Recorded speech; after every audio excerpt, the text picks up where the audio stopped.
Hey guys, welcome back to the channel. This is going to be another Canadian Soldier Reacts video, and we're going to do part 2 of what Army snipers go through at sniper school. Now, in between parts 1 and parts 2, I went out and did a little bit of research, and what I found was Canadians hold the top 3 of the top 7 longest shot kills, and up until confirmed kills, and up until November of last year, they held the #1 spot.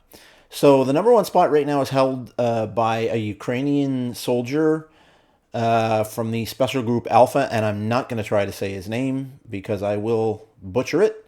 But 3,800 meters, which is just an amazing shot. And then #2 is a sniper from the JTF-2, whose name was withheld, at 3,540 meters. Then number 3 is Australia. Number 4 is Ukraine. Number 5 is the United Kingdom. Number 6 is Corporal Rob Furlong. It doesn't say what unit he's from. Oh, 3rd Battalion of the PPCLI, Princess Patricia's Canadian Light Infantry. That's at 2,430 meters, so almost 2.5 kilometers there. So number 2 is almost 3.5, or actually just over 3.5 kilometers. Number 2 is almost, or sorry, number 6 is almost 2.5 kilometers. And then right behind him at 2,310 meters is Master Corporal Aaron Perry, also from the 3rd Battalion PPCLI. So 3rd Battalion PPCLI, you're teaching your guys well. Holy crap. Then number 8 is Sergeant Brian Kramer from the United States. Number 9 is Gunnery Sergeant Carlos Hathcock, also of the United States. And then the number 10 is rounded out by South Africa. So the top 10 sniper kills. Canada, way to go. Good job. Let's get into this video and see what's coming. Sniper's secondary mission is to collect and report battlefield information, but 9 times out of 10, that's the mission you're going to end up doing. In order to collect battlefield information undetected, students must master a wide array of fieldcraft skills, starting with how to properly construct a ghillie suit. Yeah, so this was one of the very first things that we learned how to do on our reconnaissance patrolman course also. So a lot of overlap here. Ghillie suits are a type of camouflage clothing that snipers use to blend in with their environment. We use natural vegetation as well. We tie that into our suit and it helps us to blend in with whatever environment we could potentially be working in. Students bring their own... You constantly change your cam. And it looks like, I mean, it's hard to see without seeing the back, but it looks like these are shawls and not suits. But, yeah, potato, I guess. Ghillie suits to the sniper course, which are usually constructed using an old uniform. There's seriously no rules to it. Oh yeah, they are Anything suits. you want, They're full the suits. You sky's can the see down limit, the and sides. It's honestly up to the user. Listen, my friend. To help achieve that blending effect, netting and artificial camouflage, like jute, a fibrous plant-based material, are used to break up the wearer's silhouette.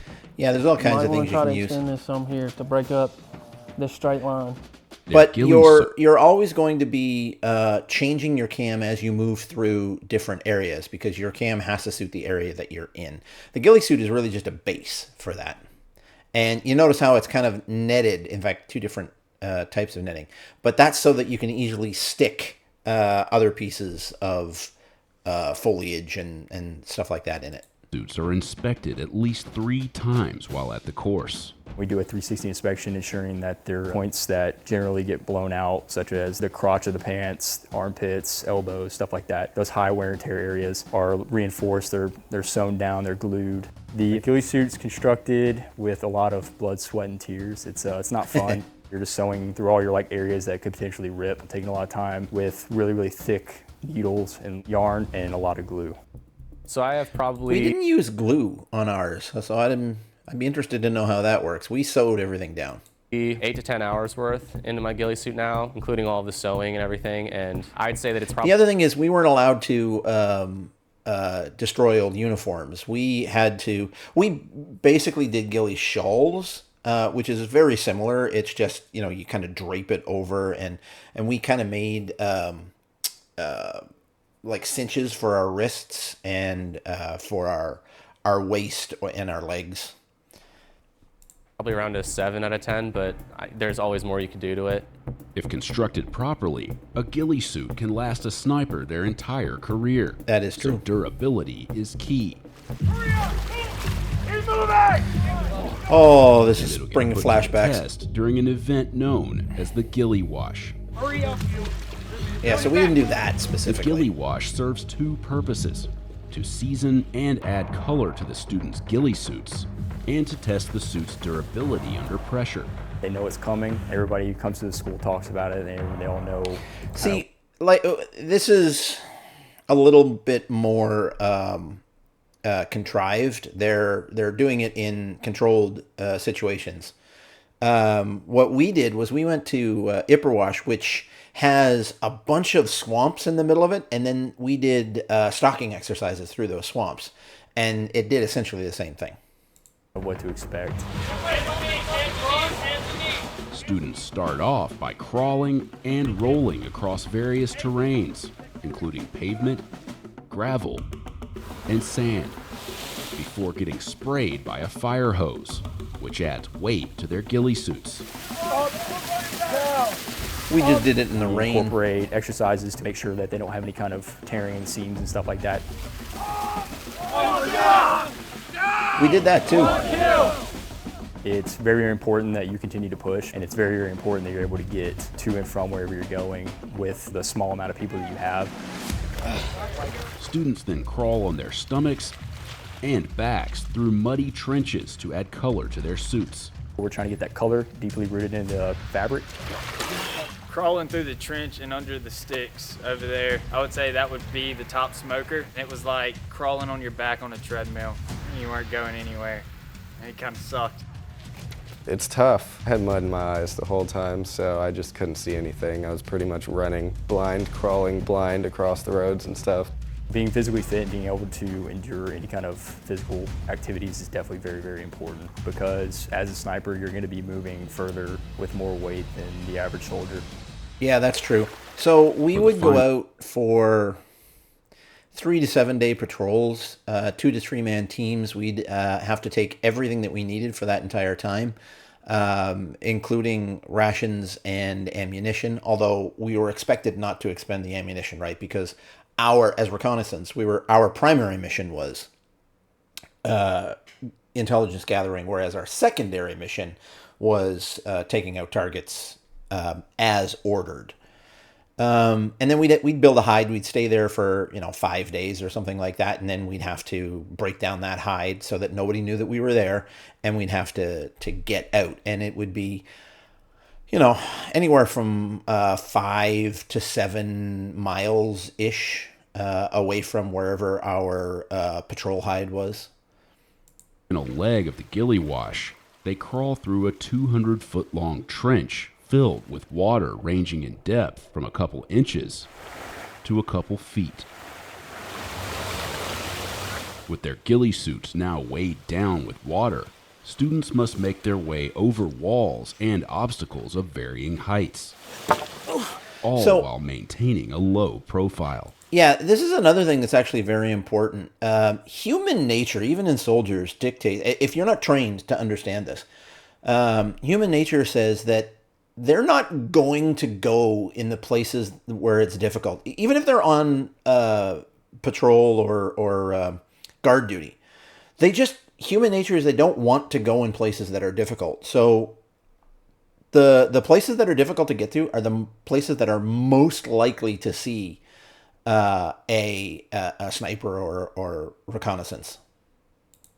We have them low crawling over any kind of like obstacles and stuff like that to see if the area that they drag themselves on will possibly peel up. And again, any kind of stitching is going to rip. Honestly, it felt really good, the cold water, because of how hot it was outside, but crawling over all of the rocks and the sand was definitely uncomfortable. Okay. It's a very physical event. It's completely... This is where I have to take issue with the videographer again, because he's asking them questions, I guess questions that civilians would be interested in, but I mean, it's just part and parcel for what you have to do, right? It's honestly, it's nothing. Necessary. Like, we have to test out these ghillie suits to make sure they're going to withstand the test of time. Generally across the board, you can usually see all smiles. Everybody's pretty happy. Everybody has their own little story of what happened to them. It's good. I'm very filthy right now. I have a lot of dirt in a lot of places. Enlisted is the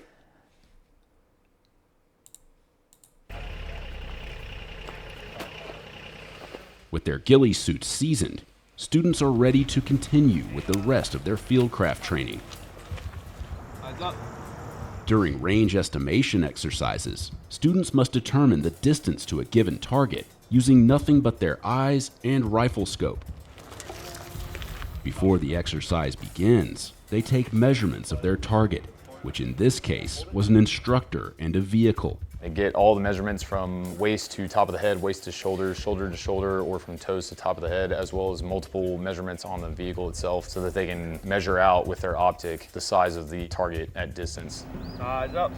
Yeah, so there's actually mathematics that's involved in that, trigonometry, essentially. You can tell how far away something is by understanding the angle and, well, basically two sides, right? If you can understand the angle to your target and the height of the target, you can calculate how far you are actually away from that target. It's pretty interesting.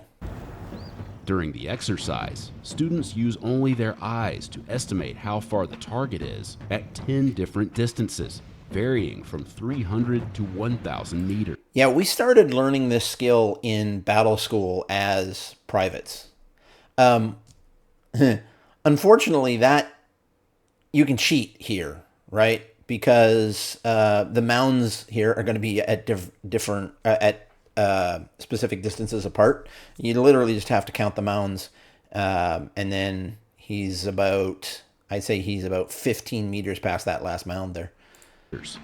They teach us brackets. If it's in the 1 to 200 meter bracket, it's in the 2 to 300 meter bracket, and then we choose like if it's closer to 300 or to 200. Yeah, it's still saying a almost challenge exactly to what I do just by said. eye, but using the reticle, as long as you have proper measurements, it's all just math. Yes, that's true. I've never learned how to use the reticle for that, but then again, we never really did scope work, so.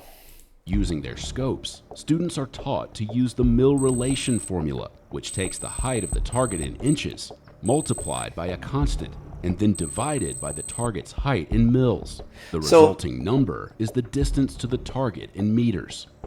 To be successful, their estimates must be within 5% of the actual distance, and they must accurately record at least 14 out of the 20 ranges to pass their graded exercise. Of the class we observed, 2 students failed. They have one more opportunity to pass, or they'll be dropped from the sniper course. Yeah. It's easy to fail that course. To be able to range estimate accurately as a sniper, because we may not be in an environment that is permissive enough to allow us to use technology to estimate our range to our target. So snipers need to know how to be able to measure and do the mill relation formula in order to determine their range to target. All right, turn around. Yep. Get in the prone. Eyes down. And During range to target is detection critical for a training, sniper, right? Students scan a field in front of them for 10 military-related items that have been strategically hidden by instructors, some as small as a couple of inches. That's Target detection nasty. is a sniper's ability to detect anomalies in their environment. We run them through a series of exercises here at the schoolhouse that... So that's actually interesting too. We did something similar, although I don't think the things that we did were quite that small. And one of the first things that they taught us was never look left to right, because left to right is how most people learn how to read, and they will scan that much more quickly than if you scan right to left. So always look right to left, and your brain will actually search it more slowly because it's not used to the right to left. Really interesting, actually. Reinforces their searching patterns, searching techniques, and their ability to actually pick up on anomalies. Using their eyes, scopes, and binoculars, the class is given 40 minutes to search for the objects in a 10,000 square meter field, and must accurately locate and record at least 7 to be successful. Honestly, it's only difficult if you're looking for items. If you don't look for something specific and you just scan the area, they'll pop out at you. Yes. Because the human eye hates patterns. So when you see a disruption in a pattern, it pops out at you. Yep. Students are taught several scanning techniques and look out for various target indicators such as shine, shape, texture, and contrast to the background environment. The human eye naturally scans left to right, top to bottom. And one thing that they hit on that was really big was scanning bottom to top, right to left. It kind of forces your mind to not go its natural path. You pick up things a lot easier. Looking around this area right here and realizing the way the bark naturally looks, they see this natural difference right here where the pattern's messed up and there's no longer any bark. And focusing a little bit more on it, you're able to find the texture of the plastic, color doesn't add up. It's not that gray or that black anymore. What is that? Green. Oh, it's a carabiner. Some kind of sheen coming off of it. Of the class we observed, one student failed and was dropped from the sniper course. Ouch. Fieldcraft skills such as target detection are vital to their future careers as snipers. If you see anything of note, you log it down in one form or another. As a sniper, you're always doing that throughout an entire mission. So ultimately, that is the most important job of a sniper, and it's the one that's ultimately most valuable to the commander because now he's getting a better picture of the objective or the battlefield. Well, here's the thing, okay? That's great stuff what they're doing right there. Teaches them a lot and definitely gives them an eye for detail. But that is not really going to be the bulk of, well, I don't know, maybe snipers. Again, I'm not a sniper, so I don't know.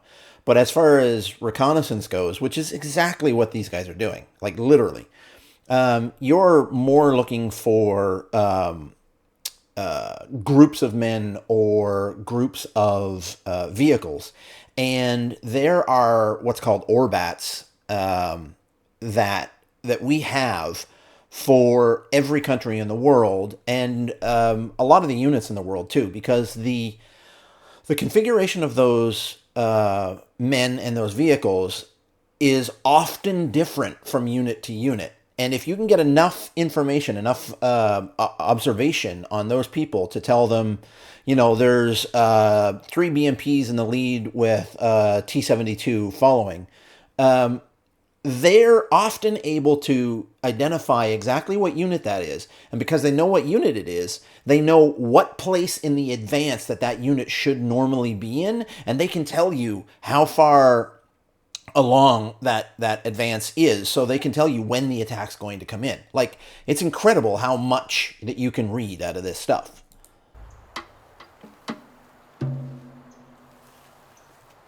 Fieldcraft training culminates with stalk events. Oh, I where did pairs so many of of those. students must navigate through wooded terrain to observe their assigned target without being spotted by the instructors walking around them, or by those observing from afar with binoculars. Actually, interestingly enough, our final test was we were sent out on a patrol, and we were given a location of an enemy base, or an enemy hide, whatever.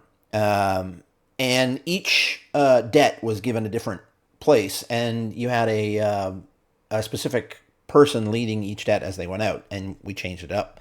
And you would have to get out, find where that place was, that hide was, get up close enough to get some specific intel. There was something different and strange about each one of those things. You had to get up close enough to get that intel, then get out, all without the people in the hide ever knowing that you were there. And they were looking for you. They knew you were coming, assuming you found them.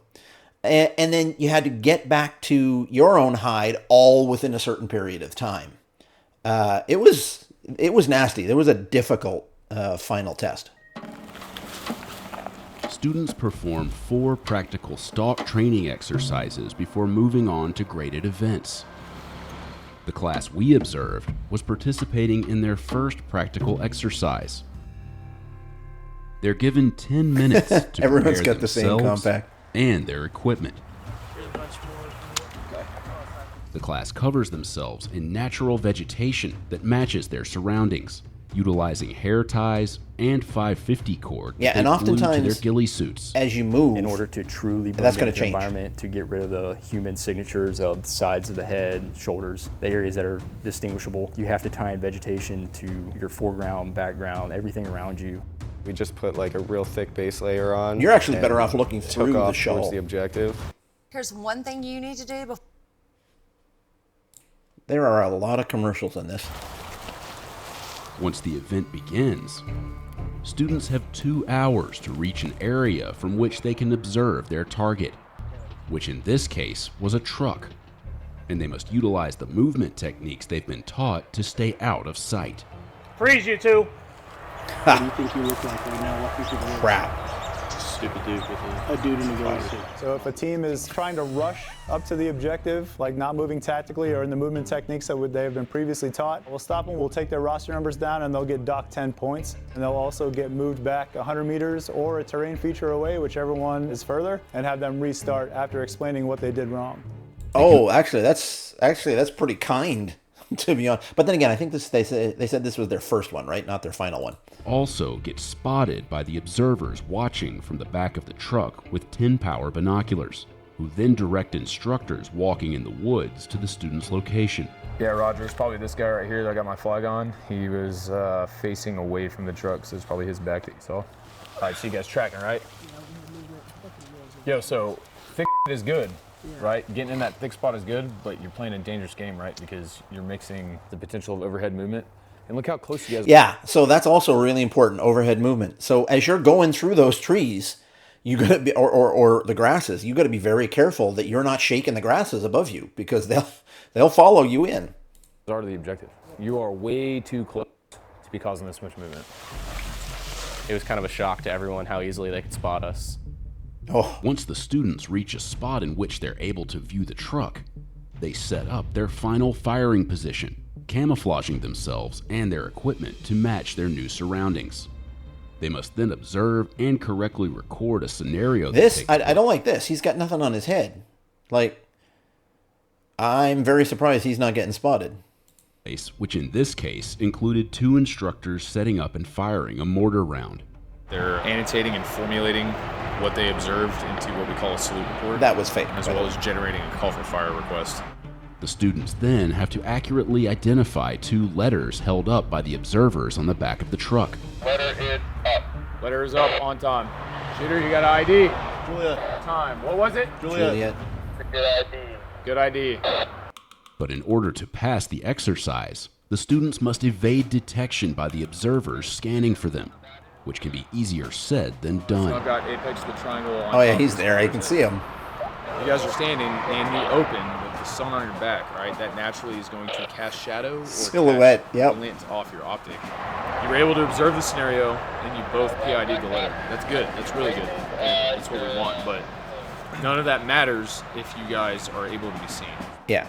By the end of the practice, 2 things are going to happen if you're seen, right? First of all, you're going to get killed, and secondly, they're going to know that you've got the intel. Whether you got it out or not, that's a different story, but they're going to be able to adjust. Exercise we observed, none of the participating students received a passing grade. I think a lot of them went in with maybe a little bit too much confidence, and they thought, well, it looks pretty thick, so I'm sure they won't see me. The problem is the instructors that work here currently, they have a lot of experience, both real world and here at the schoolhouse. It's a challenge. It was Yeah, and you have to frustrating, assume that the enemy does too. But at the end of the day, like, I think that I'm more motivated now than before because I know that I need to improve on things. So I definitely have things I need to focus on to get better, but I'm excited to do the next rep. This class. All right, I'm going to hold it there because it looks like it's just about done, and we're approaching 25 minutes, and I didn't want to go that long. I've got a story about my reconnaissance patrolman course, but I'm going to hold that for another video since it's going to take longer than I want. So, thank you for watching, guys. I really appreciate it. Please remember to leave a like and subscribe. I'm really trying to get to 1,000 subscribers right now, and if you can help me, I would greatly appreciate it. And it'll let you know when I upload new content. And as always, leave a comment down below because I love hearing what you guys say. So, thanks for watching, guys, and I'll see you on the next one. Bye-bye.